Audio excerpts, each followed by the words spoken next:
thale ramma them na tinin min bay chi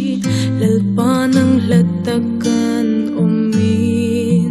lungain kan rum le chi lalpa itilaw chuan ni khat zau po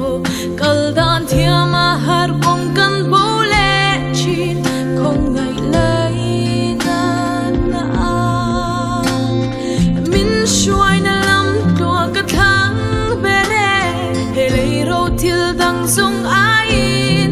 ni tin lalpa kan ngai che itilaw washing man song eng ma lo mai alone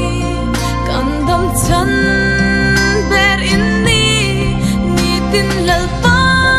kan ngai che ikut sakin min sel khat la kan bo pen hi phal su ang che kan kong shuai tu in ni kan ngai che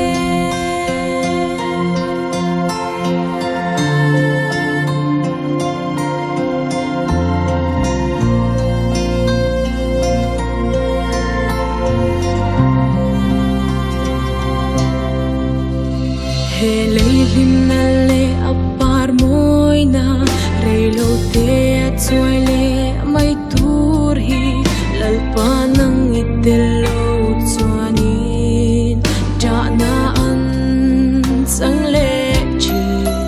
lalpa nin chuan her sat na zung po olom na